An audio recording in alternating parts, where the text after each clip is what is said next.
সংসার, এই দুনিয়ায় বুঝি আমার আপন বলতে আর কেউ নেই। কে বলেছে? মাসি আছে, আমি আছি, আর কি চাও তুমি? চুপ! আমি আর কিছুই চাইনি। আমি বলছি তুমি এখন এই মুহূর্তে আমার সময় থেকে বেরিয়ে যাও। রাগ করো না ছোকরা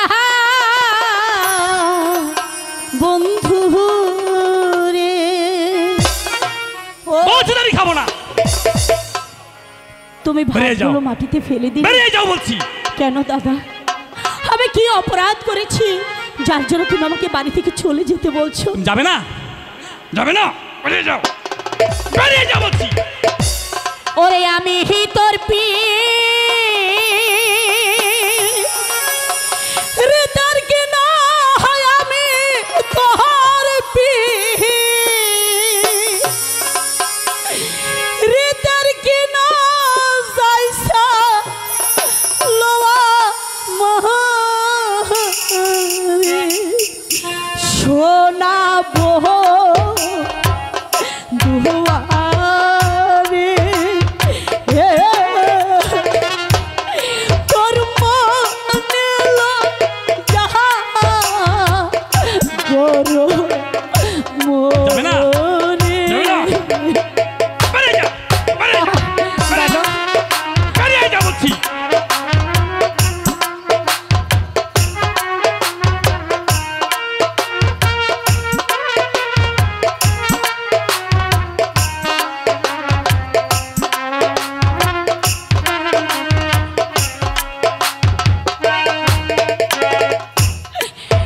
दुनिया को तीनोटा दुख बहलवा जाएगा ना, बिना मूल्य बिखाई तुम्हार पार हाय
ভাসাইলে সেও নদী জমাইলে হইত সাথা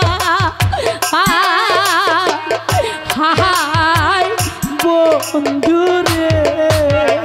যাবে না, যাবে না, বেরিয়ে যাচ্ছি।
জগতে অনেক অনেক নারী দেখেছি, কিন্তু তোমার মতো তো নির্লজ্জা নারী আমি কোথাও দেখিনি।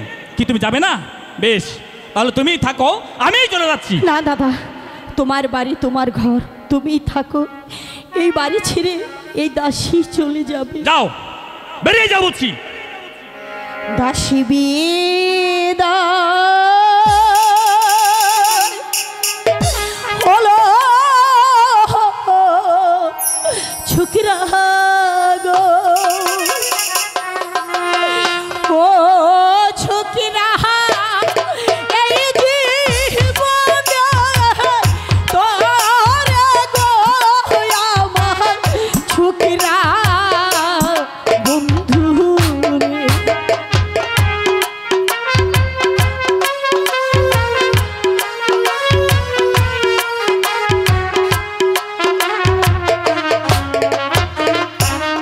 কবে না ফেলিয়া কি থাম গো, ও ছোকরা খাই তো বনে বাহারে। দিদি, তুমি বলো, তুমি বলো কাকে বাঘের সম্মুখে ফেলে দিতে? আমি জানি না, আমি জানি শুধু আমার স্বপ্নের কথা। স্বপ্নের কথা বলো না, আমি তোমার স্বপ্নের কথা শুনবো। শুনবো? বলো তুমি স্বপ্নে কি দেখেছো? শোনো, একদিন আমি মাসিমার ঘরে শুয়ে নিদ্রা যাচ্ছিলাম, হঠাৎ করে স্বপ্নে দেখি ওই নিরাজপুরের একাব্বর বাদশার 12 দিনের ছেলের সঙ্গে হ্যাঁ। উজিরের 12 বছরের কন্যার বিয়ে হয়। তারপর তারপর তারপর তাদের দুজনকে নির্বাসনে দেওয়া হয়। তারপর আমার মনে হয় ওই ছেলেটি হলে তুমি, ওই মাসিমা তোমাকে কুড়িয়ে পেয়েছে।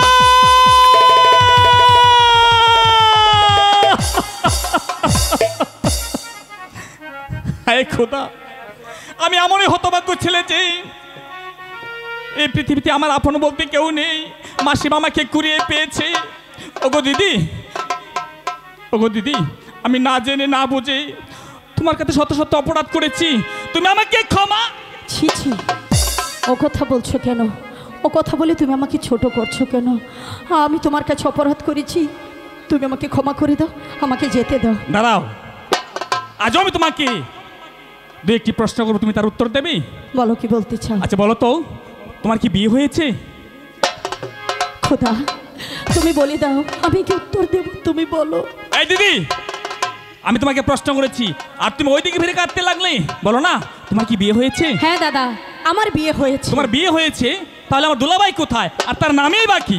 তোমার দোলা ভাইয়ের নাম? হ্যাঁ। রামের বামে নহেশে সীতা, মহির মধ্যে হিমের শেষ। রামেরই বামে নয় সে সীতা, মহির মধ্যে হেমের শেষ। দিদি, দিদি, এ দেখছি আমারই নাম। সে তোমার মিতা। তাহলে তার রূপ ঠিক তোমারই মতো। বাহ, চমৎকার চমৎকার কথা। আমারই নাম, আমার মতোই রূপ। এই দিদি, দিদি, আমার দুলাভাই থাকতে তোমার তো দুঃখ কিসের? তুমি এখানে দাঁড়াও, এখন এই মুহূর্তে শালা দুলাভাইকে আমি কান ধরে নিয়ে আসবো। এই শোনো, দাঁড়াও। কি বলবে? তুমি তো তোমার দুলাভাইকে আনতে যাবে। অবশ্যই। যাওয়ার আগে একটি কথা শুনে যাও। বলো। বলো তো, আজ এই নিশীতে তুমি আমার কাছে কি চাও? আজ এই নিশীতে তুমি আমার কাছে যা চাইবে, হ্যাঁ, শুধু তোমার জন্য, অন্য কারোর জন্য নয়। সব কিছু দেবে তো? হ্যাঁ, দেব। হ্যাঁ, এখন আমি কি চাইতে পারি, কি চাইতে পারি? আচ্ছা ঠিক আছে, আমি যখন শালা দুলাভাইকে আনতে যাবো, তাহলে যে আমার কিছু টাকার প্রয়োজন। এই দিদি, তুমি আমাকে 100 টাকা দাও না দেখি। হাই খোদা, এখনো কি বাগানে ফুল ফোটেনি? যদি বাগানে ফুল ফুটে থাকতো, তাহলে ভ্রমর এসে কিছুতেই উড়ে যেত না। এই দিদি, কিছুতেই উড়ে যেত না। আরে আমি তোমার কাছে টাকা চেয়েছি আর তুমি ওইদিকে বেরিয়ে কাটতে লাগলে।